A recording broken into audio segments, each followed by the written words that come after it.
What's up, everybody? Welcome to another episode of Lombardi Time Brews, where I'm your host, John Delray.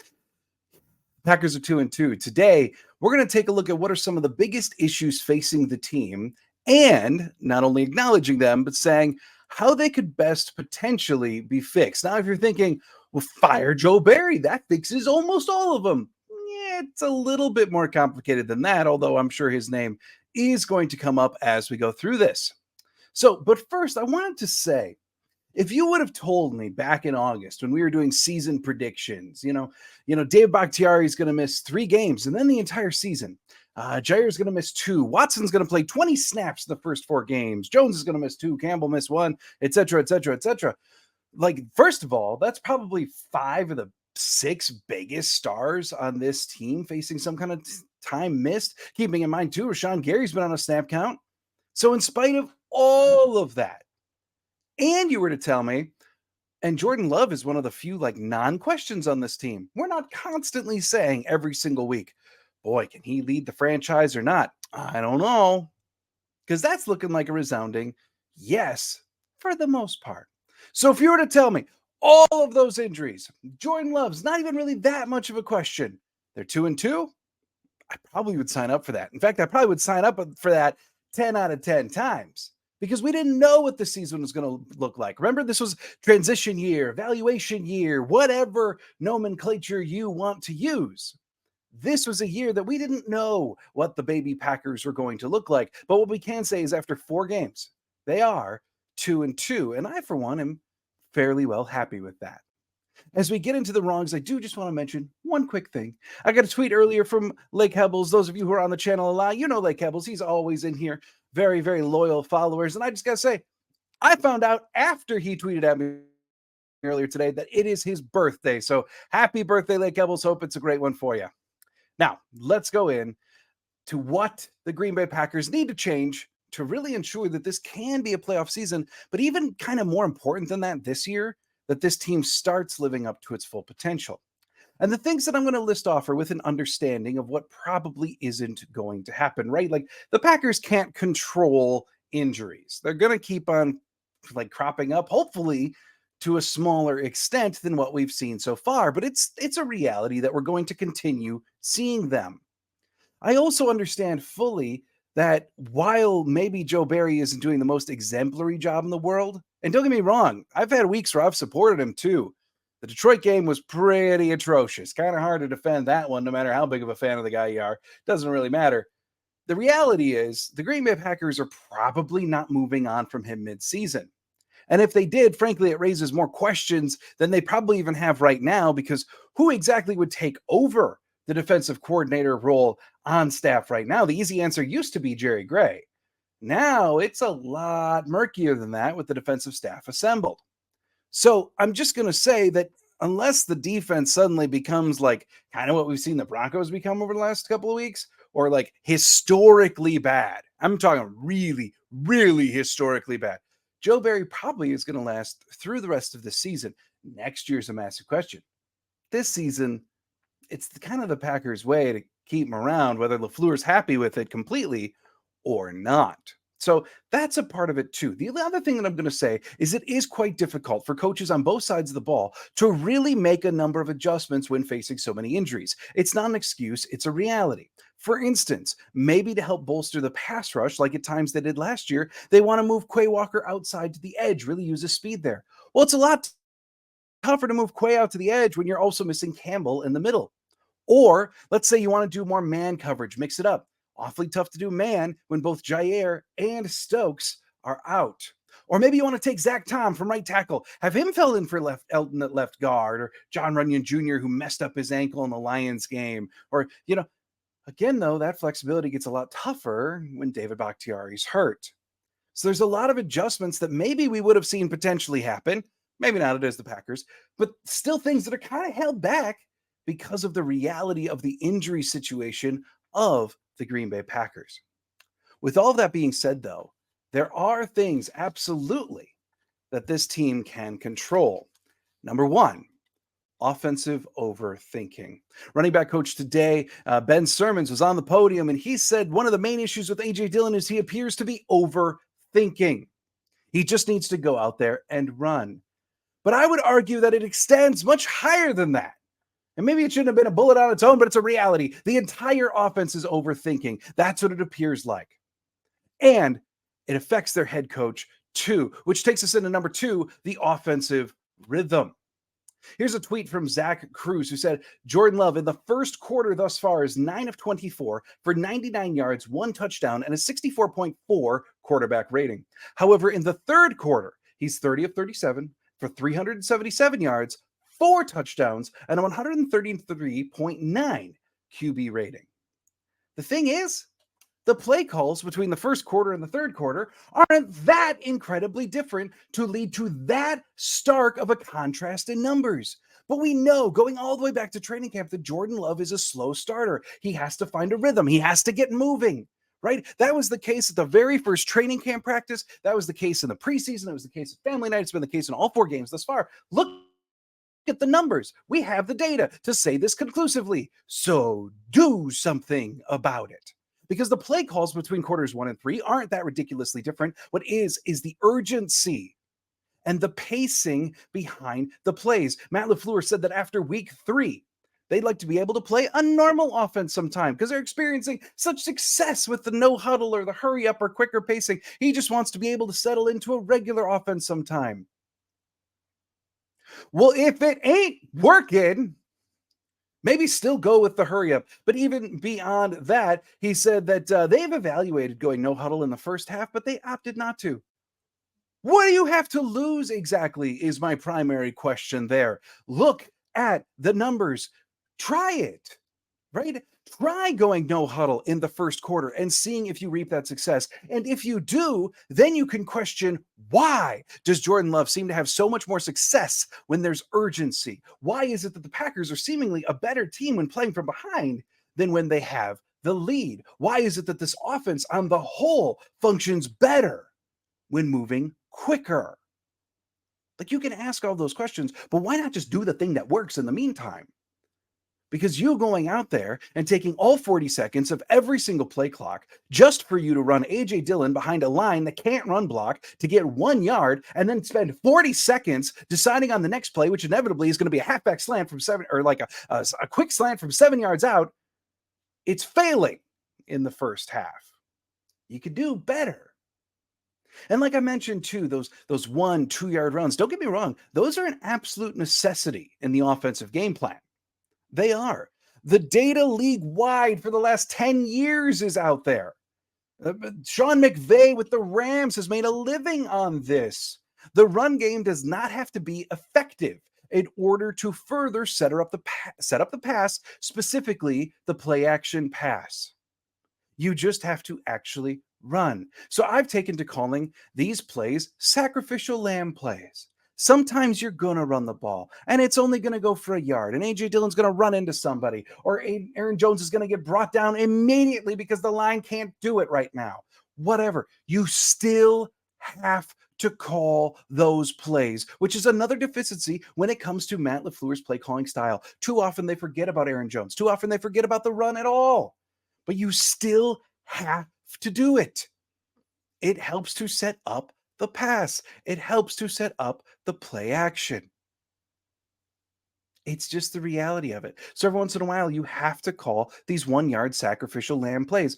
But the key here for the Packers, because this happens all the time to Green Bay, is it doesn't have to lead to stalled timing, right? In the first quarter, how often do we see it? They run a 1 yard play, 2 yard play, and then we take forever. Then we get up to the line. Like I was mentioning earlier. In the third quarter, how often do we see that? Not as much. They're in a bigger hurry to get up to the line and get the next play going. Why not instill that all the time? 1 yard plays, because you're trying to set something up, don't have to be this ultimate like rhythm stopper. Just keep going. Key number 3 for the Green Bay Packers to fixing the rest of their season, their potential, let's say, is embrace your youth. They're still playing like a vet team so much of the time. but they're offering the youth rationale when stuff doesn't go wrong. And it's not an excuse, it's a reality. The Green Bay Packers are very, very, very young, but yet in so many circumstances, they're still playing like a vet team, when in actuality, this team should be playing with some form of reckless abandon. This is one area where I give Matt LaFleur a ton of credit, actually. I love the trick plays that we've been seeing as of recent. But to tie in with the previous point, offensively, you're so young, you're so fast, you're so athletic. Why are you letting the defense reset in between every single play? Get them on their heels, get up to the line, and move. Defensively, swarm, swarm, swarm, swarm. I'd argue there's probably not an overall more athletic defense in the NFL than the Green Bay Packers, based upon the priority of Brian Gutekunst going with Raz scores for the last 5 years in the draft. The Green Bay Packers are extremely athletic defensively. And yet, how often is it that we see a completion to a receiver or a running back, and then someone has to make a tackle one-on-one? And sometimes it works, sometimes it doesn't. Generally, it depends on who's out there doing the tackling. But in the preseason, what was emphasized so much was swarm. We're going to swarm to the ball. The best defenses are effort defenses, and they swarm. Well, if you're spaced out so freaking far that you can't swarm, chances are your zone is spread out too far. So don't spread it out that far, right? I know maybe I'm oversimplifying some things, but the truth is, if your defenders aren't quick enough to swarm to the ball, and I believe they absolutely are, it probably is because their assignments are spread out all over the freaking field and they can't help each other. And for this style of defense, it's wrong. Another way that they need to embrace their youth is stop basing personnel decisions on experience. This is your evaluation year. This is your transition year. So why are we trotting out Royce Newman at left guard? Sean Ryan, by all accounts, in camp and preseason, was better than Royce Newman at both run blocking and pass blocking. Yet, when Elton Jenkins goes down, who goes trotting out there for the Packers? Royce Newman. Who gives up 5 pressures to the Detroit Lions? Royce Newman. You got a former third-round pick just kind of chilling there. Might as well give him a couple snaps. See, because the thing is, Royce Newman is very much probably entering the end of his Packers tenure. Maybe they re-sign him to some 1-year Jake Hansen type deal or whatever, but Sean Ryan, you've still got for 2 years yet on his contract. So what's the worst that happens? You trot him out there against Detroit and he screws up more? No, the upside is maybe you find yourself a viable player. See, the thing is, it wouldn't be so infuriating if this were just a one-off problem. But it's not. We've seen this now for years under Matt LaFleur and Adam Stenavich, and even on the defensive side of the ball last year with them refusing to play Slayton and Wyatt in favor of Lowry and Reed. So stop giving preference to experience when you could be giving it to the youth so that you can properly evaluate them in game settings. Because frankly, the experience that you're trotting out there is deficient anyway. So you might as well send in the youth. And maybe you'll actually hit it lucky. Some of the best Packer personnel decisions over the last 3 years have been forced because of injuries, forced because of, you could tell the coaching staff didn't want to play these guys. Look back at Rasul Douglas. He was in because of injuries. And yet look at what he became for the defense. Right? If they need someone to make the decision for them, fine. But the coaching staff needs to get out of their own way and let the kids play. Curiously enough, in that last game too, I don't want to not bring this up, but why? Why are you subbing in Corey Valentine, who's a part of your practice squad, instead of Carrington Valentine? In case you missed it, Valentine was benched during the Detroit game in favor of Valentine. And they said after the game that was planned because as Detroit moves to more of a run focus, they wanted to get Valentine in. They feel he's a little bit better at the run game thus far. Valentine didn't even play poorly. Play the kids. See what happens. Number 4, explore options for your nickel cornerback position, including Jay Alexander heading to nickel. Look, I like Keyshawn Nixon. I think that he is a spark plug for the entire roster. And last year, he did a lot of good things at the nickel cornerback position. This year, he's average ish at nickel. I can't say that he's doing anything that warrants him having these unquestioned, he is the starter at nickel type snaps. So why are we trotting him out there like he is? Look, Jay Alexander's going to be back soon. Eric Stokes is going to be back soon.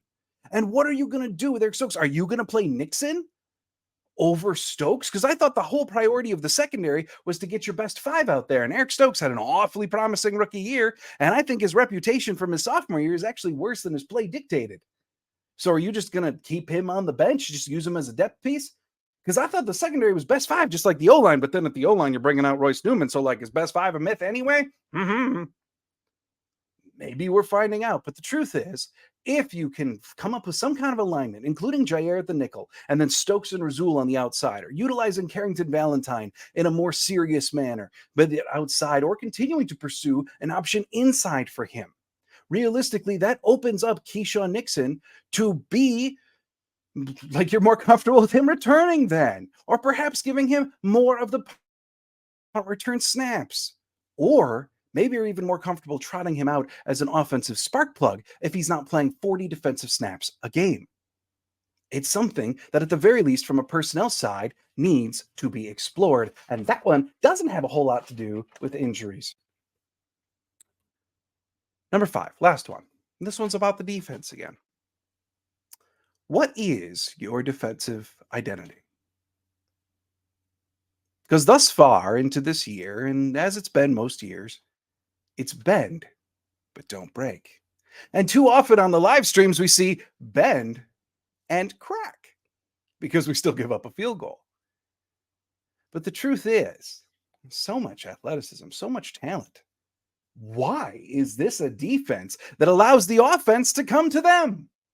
Why is this a defense that allows the offense to go out there and get the free intermediate yards that we so willingly offer? I get it. This defense schematically wants to stop the big play, right? They want to back up their guys in a zone and then let the pass rush do their job. And that's going to work some weeks. Against Chicago, it works, but it doesn't work every week, right?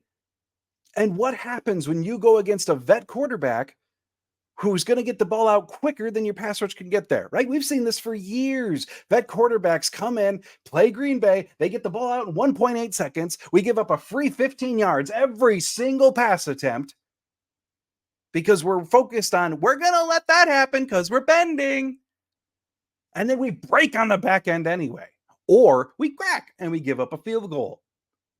Well, with the baby Packer offense still learning its way, you really can't give up that many field goals and still have a shot in every single game.